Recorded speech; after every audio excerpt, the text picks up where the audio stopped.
ಸದ್ಯಕ್ಕೆ ನಟ ದರ್ಶನ್ಗೆ ಜೈಲು ಊಟವೇ ಫಿಕ್ಸ್ ಅಂತ ಹೇಳಲಾಗ್ತಾ ಇದೆ. ಜುಲೈ 26ರವರೆಗೂ ದರ್ಶನ್ಗೆ ಜೈಲು ಊಟವೇ ಫಿಕ್ಸ್.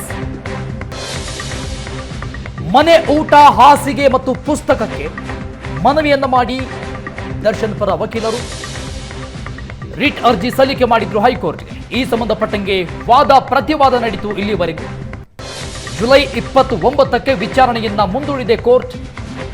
ಈ ಕೇಸ್ನಲ್ಲಿ ಮಧ್ಯಂತರ ಆದೇಶ ಕೊಡಲು ಸಾಧ್ಯ ಇಲ್ಲ ಅಂತ ಹೇಳಿ ವಿಚಾರಣೆಯನ್ನ ಮುಂದೂಡಲಾಗಿದೆ. ಮನೆ ಊಟ ಬೇಕು, ಹಾಸಿಗೆ ಬೇಕು, ಪುಸ್ತಕ ಬೇಕು ಅಂತ ದರ್ಶನ್ ಮನವಿ ಮಾಡಿಕೊಂಡಿದ್ರು. ರಿಟ್ ಅರ್ಜಿ ಸಲ್ಲಿಕೆ ಮಾಡಿದ್ರು ಹೈಕೋರ್ಟ್. ಈ ಅರ್ಜಿ ವಿಚಾರಣೆಯನ್ನ ಇವತ್ತಿಗೆ ಮುಂದೂಡಲಾಗಿತ್ತು. ಇವತ್ತು ವಿಚಾರಣೆಯನ್ನ ಮಾಡಲಾಯಿತು. ಸುದೀರ್ಘವಾದ ವಾದ ಪ್ರತಿವಾದದ ಬಳಿಕ ಮತ್ತೆ ವಿಚಾರಣೆಯನ್ನ ಮುಂದೂಡಿಕೆ ಮಾಡಿದೆ ಕೋರ್ಟ್. ಮ್ಯಾಜಿಸ್ಟ್ರೇಟ್ ಕೋರ್ಟ್ಗೆ ಹೋಗುವಂತೆ ಹೈಕೋರ್ಟ್ ಸೂಚನೆ ಕೊಟ್ಟಿದೆ. ಜುಲೈ 26ರ ಒಳಗೆ ಮ್ಯಾಜಿಸ್ಟ್ರೇಟ್ ಕೋರ್ಟ್ ವಿಚಾರಣೆ ಮುಗಿಸಬೇಕು. ಜುಲೈ 26ರೊಳಗೆ ತೀರ್ಪು ನೀಡುವಂತೆ ಮ್ಯಾಜಿಸ್ಟ್ರೇಟ್ ಕೋರ್ಟ್ಗೆ ಸೂಚನೆಯನ್ನ ನೀಡಲಾಗಿದೆ. ಅದಾದ ನಂತರದಲ್ಲಿ ಜುಲೈ 29ಕ್ಕೆ ವಿಚಾರಣೆಯನ್ನ ಮುಂದೂಡಿದೆ ಹೈಕೋರ್ಟ್. ಈ ಅರ್ಜಿಯ ವಿಚಾರಣೆ ಹೈಕೋರ್ಟ್ ಏಕಸದಸ್ಯ ಪೀಠದಲ್ಲಿ ನಡೀತಿವತ್ತು. ನನಗೆ ಮನೆ ಊಟ ಬೇಕು, ಹಾಸಿಗೆ ಬೇಕು, ಪುಸ್ತಕ ಬೇಕು ಅಂತ ಅರ್ಜಿ ಸಲ್ಲಿಕೆ ಮಾಡಿದ್ರು ದರ್ಶನ್. ಕಳೆದ ಕೆಲ ದಿನಗಳಿಂದ ಜೈಲೂಟ ಸೇರ್ತಾ ಇಲ್ಲ, ಅತಿಸಾರ ಆಗ್ತಾ ಇದೆ, ಭೇದಿ ಉಂಟಾಗ್ತಾ ಇದೆ, ಫುಡ್ ಪಾಯ್ಸನ್ ಆಗ್ತಾ ಇದೆ ಅಂತ ಕೆಲವೊಂದಿಷ್ಟು ವಿಚಾರಗಳು ಹೊರಬಂದಿತ್ತು. ಅದಾದ ನಂತರದಲ್ಲಿ ಮನೆ ಊಟ ಬೇಕು, ಹಾಸಿಗೆ ಬೇಕು ಅಂತ ಮನವಿ ಮಾಡಿಕೊಂಡಿದ್ರು. ಅದು ತಿರಸ್ಕೃತಗೊಂಡಿದೆ. ಈ ಬಗ್ಗೆ ಇನ್ನಷ್ಟು ಡೀಟೇಲ್ಸ್ ಕೊಡ್ತಾರೆ ನಮ್ಮ ಪ್ರತಿನಿಧಿ ಚೇತನ್. ಇನ್ನಷ್ಟು ಡೀಟೇಲ್ಸ್ ಕೊಡ್ತಾರೆ. ಚೇತನ್, ಈಗ ಆದೇಶ ಹೊರಗೆ ಬಿದ್ದಿರೋದನ್ನ ನೋಡ್ತಾ ಇದ್ದೀವಿ ನಾವು. ಜುಲೈ 26ರವರೆಗೂ ದರ್ಶನ್ಗೆ ಮತ್ತೆ ಜೈಲೂಟ ಫಿಕ್ಸ್ ಅಂತ ಹೇಳಲಾಗ್ತಾ ಇದೆ. ಒಂದ್ ರೀತಿಯಾಗಿ ಸಮಾಧಾನ ತರುತ್ತೆ ಅಂತ ಅನ್ಕೊಂಡಿದ್ರು. ಅಂದ್ರೆ ಮನೆ ಊಟ ಕೊಡಬಹುದು, ಸಿಗುತ್ತೆ ಅನ್ನುವಂಥ ನಿರೀಕ್ಷೆಯಲ್ಲಿದ್ರ ದರ್ಶನ್. ಏನಾಗಬಹುದು 26ರ ನಂತರದಲ್ಲಿ?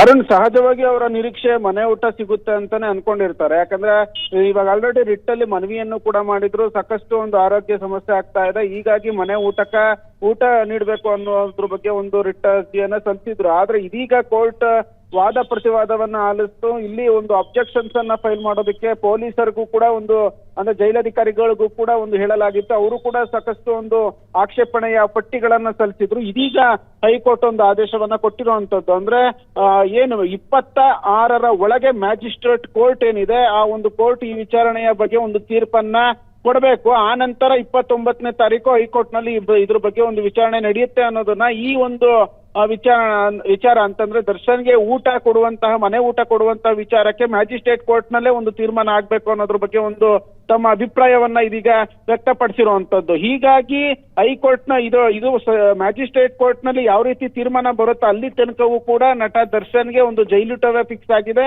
ಯಾಕಂದ್ರೆ ಈ ಒಂದು ವಿಚಾರ ಸಾಕಷ್ಟು ಒಂದು ಸೂಕ್ಷ್ಮವಾದಂತಹ ವಿಚಾರ. ಯಾಕಂದ್ರೆ ಪರಪ್ಪನಗರ ಜೈಲಿನಲ್ಲಿ 5,000ಕ್ಕೂ ಹೆಚ್ಚು ಕೈದಿಗಳು ಇದ್ದಾರೆ.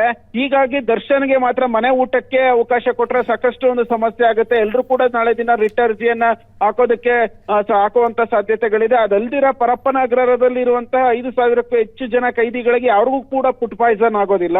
ಕೇವಲ ನಟ ದರ್ಶನ್ಗೆ ಮಾತ್ರ ಫುಡ್ ಪಾಯ್ಸನ್ ಆಗುತ್ತಾ ಅನ್ನೋ ವಾದವನ್ನ ಸರ್ಕಾರಿ ಪರ ವಕೀಲರು ಕೂಡ ವಾದವನ್ನ ಮಂಡಿಸಿದ್ರು. ಆದ್ರೆ ದರ್ಶನ್ ಪರ ವಕೀಲ ಫಣೀಂದ್ರ ಅವರ ವಾದನೆ ಬೇರೆ ಆಗಿತ್ತು. ಕರ್ನಾಟಕ ಪ್ರಿಸನ್ ಆಕ್ಟ್ 30ಯಲ್ಲಿ ಏನ್ ಹೇಳಲಾಗುತ್ತೆ, ಊಟ ಅವರವರ ಹಕ್ಕು, ಅದನ್ನ ಕಿತ್ಕೊಂಡಂತೆ ಆಗುತ್ತೆ ಅನ್ಬಿಟ್ಟು ಈ ಹಿಂದೆ ನಡೆದಂತಹ ಸಾಕಷ್ಟು ಒಂದು ಪ್ರಕರಣಗಳ ಉಲ್ಲೇಖವನ್ನ ಅವ್ರು ಮಾಡಿದ್ರು. ಅಂದ್ರೆ ಮನೆ ಊಟಕ್ಕೆ ಕೊಡ್ಬೇಕು ಅಂತ ಅನ್ಬಿಟ್ಟು ಯಾವ್ದಾದ್ರು ಒಂದು ಹೈಕೋರ್ಟ್ ಏನಾದ್ರು ತೀರ್ಪನ್ನ ಕೊಟ್ಟಿದ್ಯಾ ಅಂತ ಜಡ್ಜ್ ಕೇಳಿದಂತ ಸಂದರ್ಭದಲ್ಲಿ ಸಾಕಷ್ಟು ಕೋರ್ಟ್ಗಳಲ್ಲಿ, ದೇಶದ ನಾನಾ ಕೋರ್ಟ್ಗಳಲ್ಲಿ ಈ ರೀತಿ ಒಂದು ಚರ್ಚೆ ಆಗಿದೆ, ತೀರ್ಮಾನ ಕೊಟ್ಟಿದೆ ಅನ್ನೋ ಒಂದು ವಾದವನ್ನು ಕೂಡ ಮಾಡಿದ್ರು. ಸದ್ಯಕ್ಕೆ ಹೈಕೋರ್ಟ್ ಏಕಸದಸ್ಯ ಪೀಠ ಮ್ಯಾಜಿಸ್ಟ್ರೇಟ್ ಕೋರ್ಟ್ ಅಂಗಳಕ್ಕೆ ಈ ಒಂದು ಚೆಂಡನ್ನ ಎಸೆದಿದೆ. ಮ್ಯಾಜಿಸ್ಟ್ರೇಟ್ ಕೋರ್ಟ್ 26ನೇ ತಾರೀಕಿನ ಒಳಗಡೆ ಒಂದು ತೀರ್ಮಾನವನ್ನ ಕೊಡಬೇಕು. ಅಲ್ಲಿ ಒಂದು ಸರ್ಕಾರಿ ವಕೀಲರು ಕೂಡ ಒಂದು ಆಕ್ಷೇಪಣೆಯನ್ನ ಸಲ್ಲಿಸ್ಲಿ. ನಿಮ್ಮ ವಾದ ಏನಿದೆ, ನಿಮ್ಮ ವಾದ ಅದನ್ನು ನೀವು ಮಂಡನೆ ಮಾಡಿ ಅಂತ ದರ್ಶನ್ ಪರ ವಕೀಲರಿಗೂ ಕೂಡ ಹೇಳಿರುವಂತದ್ದು. ಅಂದ್ರೆ ನಾಳೆನೆ 24ನೇ ACMM ಕೋರ್ಟ್ ಮುಂದೆ ಅರ್ಜಿ ಸಲ್ಲಿಕೆ ಮಾಡಿ ಅದ್ರ ಬಗ್ಗೆ ವಿಚಾರಣೆ ಏನ್ ನಡಿಬೇಕು ಅದನ್ನ ನೋಡೋಣ. ಆನಂತರ ನಾವು ತೀರ್ಮಾನ ಮಾಡ್ತೀವಿ ಅನ್ನೋದ್ರ ಬಗ್ಗೆ ಒಂದಷ್ಟು ಇದೀಗ ಹೈಕೋರ್ಟ್ ಅಭಿಪ್ರಾಯವನ್ನ ವ್ಯಕ್ತಪಡಿಸಿರುವಂತದ್ದು. ಇದ್ರ ಬಗ್ಗೆ ಸಾಕಷ್ಟು ಒಂದು ವಾದ ಪ್ರತಿವಾದ ಆಯ್ತು. ಅಂದ್ರೆ ಮಧ್ಯಾಹ್ನ 2:30ಕ್ಕೆ ಒಂದು ಅರ್ಜಿ ವಿಚಾರಣೆ ಇತ್ತು. ಆನಂತರ ಅದು 4 ಗಂಟೆಗೆ ಅರ್ಜಿ ವಿಚಾರಣೆಯನ್ನ ಮುಂದೂಡಲಾಗಿತ್ತು. ಅಂದ್ರೆ ಸಾಕಷ್ಟು ಅಂದ್ರೆ ಅಸರಂ ಬಾಪು ಪ್ರಕರಣ ಉಲ್ಲೇಖ ಇರ್ಬೋದು, ಹೀಗೆ ಬೇರೆ ಬೇರೆ ಪ್ರಕರಣದ ಉಲ್ಲೇಖವನ್ನ ದರ್ಶನ್ ಪರ ವಕೀಲ ಫಣೀಂದ್ರ ಏನಿದ್ದಾರೆ ಅವರು ಮಾಡಿರುವಂತದ್ದು. ಅಂದ್ರೆ ಅಂಡರ್ ಟ್ರಯಲ್ ಪ್ರಿಸ್ನರ್ ಇದ್ದಾಗ ಅದನ್ನ ನೀಡುವ ಪವರ್ ಮ್ಯಾಜಿಸ್ಟ್ರೇಟ್ ಕೋರ್ಟ್ಗಿರುತ್ತೆ. ಅಂದ್ರೆ ವಿಚಾರಣೆಧೀನ ಕೈದಿ ಆಗಿದ್ದಾಗ ಅಂದ್ರೆ ಯಾವುದೇ ತೀರ್ಪು ಅಂದ್ರೆ ಒಂದು ಪ್ರಕರಣದ ಬಗ್ಗೆ ಅಂತಿಮ ತೀರ್ಪು ಬರೋದಕ್ಕಿಂತ ಮುಂಚೆ ಆತ ವಿಚಾರಣಾಧೀನ ಕೈದಿ ಆಗಿರ್ತಾನೆ. ಆತನಿಗೆ ಊಟ ಮತ್ತೆ ಮನೆ ವಸತಿ ಏನಾದ್ರು ಕೊಡ್ಬೇಕಂತಂದ್ರೆ ಅದರ ತೀರ್ಮಾನವನ್ನ ಆಯಾ ಅಧೀನ ಅಂದ್ರೆ ಲೋಕಲ್ ಕೋರ್ಟ್ ಮ್ಯಾಜಿಸ್ಟ್ರೇಟ್ ಕೋರ್ಟೇ ಮಾಡ್ಬೇಕಾಗುತ್ತೆ. ಅದು ಕೋರ್ಟ್ ಮಾಡ್ಬೇಕು, ನಾವು ಆಗೋದಿಕ್ ಬರಲ್ಲ. ಹೀಗಾಗಿ 26ನೇ ತಾರೀಕಿನ ಒಳಗಡೆ ಒಂದು ಮ್ಯಾಜಿಸ್ಟ್ರೇಟ್ ಕೋರ್ಟ್ ಒಂದು ತೀರ್ಪನ್ನ ಕೊಡ್ಲಿ ಅನ್ನೋ ಒಂದು ಡೈರೆಕ್ಷನ್ಸ್ ಅನ್ನ ನಿರ್ದೇಶನವನ್ನ ಕೊಟ್ಟಿರುವಂತದ್ದು. ಸಾಕಷ್ಟು ವಾದ ಪ್ರತಿವಾದ ಆಯ್ತು. ವಕೀಲ ಫಣೀಂದ್ರ ಅವರು ಕೂಡ ಹೇಳಿದ್ರು, ನಟ ದರ್ಶನ್ ಊಟ ಕೊಡೋದು ಅವರ ಮೂಲಭೂತ ಹಕ್ಕು, ಅದನ್ನ ಕಿತ್ಕೊಳ್ಳೋದಕ್ಕಾಗೋದಿಲ್ಲ. ಮತ್ತೆ ಇದು ಅಸರಂ ಬಾಪು ಪ್ರಕರಣದಲ್ಲೂ ಕೂಡ ಉಲ್ಲೇಖವನ್ನ ಮಾಡಿದ್ರು, ಅಲ್ಲೂ ಕೂಡ ಮನೆ ಊಟವನ್ನ ಕೊಡ್ಲಾಗಿತ್ತು ಅನ್ನೋದ್ರ ಬಗ್ಗೆ ಸಾಕಷ್ಟು ಒಂದು ವಾದವನ್ನ ಮಾಡಿದ್ರು. ಮತ್ತೆ ಅದರ ಪ್ರತಿವಾದವನ್ನ SPP ಪ್ರಸನ್ನ ಕುಮಾರ್ ಅವರು ಕೂಡ ಮಾಡಿರುವಂತದ್ದು. ಯಾಕಂದ್ರೆ 5,000ಕ್ಕೂ ಹೆಚ್ಚು ಜನ ಕೈದಿಗಳಿದ್ದಾರೆ. ನಾಳೆ ದಿನ ಸಮಸ್ಯೆ ಆಗುತ್ತೆ. ಒಬ್ಬರಿಗೆ ಒಂದು ಮನೆ ಊಟವನ್ನ ಕೊಟ್ರೆ ಬೇರೆ ಕೈದಿಗಳು ಕೂಡ ಒಂದು ಮನವಿಯನ್ನ ಮಾಡುವಂತಹ ಸಾಧ್ಯತೆಗಳು ಇರುತ್ತೆ. ಹೀಗಾಗಿ ಕೊಡಬಾರದು ಅನ್ನೋ ಒಂದು ವಾದವನ್ನು ಕೂಡ ಮಾಡಿರುವಂತದ್ದು. ವಾದ ಪ್ರತಿವಾದ ಎರಡನ್ನೂ ಆಲಿಸಿದಂತಹ ಹೈಕೋರ್ಟ್ ಇದೇ ತಿಂಗಳ 26ನೇ ತಾರೀಕು ಒಳಗಡೆ ಮ್ಯಾಜಿಸ್ಟ್ರೇಟ್ ಕೋರ್ಟ್ ಈ ಬಗ್ಗೆ ಒಂದು ಆದೇಶವನ್ನ ಕೊಡ್ಲಿ ಅನ್ನೋ ಒಂದು ಡೈರೆಕ್ಷನ್ಸ್ ಅನ್ನ ಇದೀಗ ಕೊಟ್ಟಿರುವಂತದ್ದು. ಅರುಣ್, ಥ್ಯಾಂಕ್ ಯು ಚೇತನ್ ಎಲ್ಲ ಡೀಟೇಲ್ಸ್ಗೆ.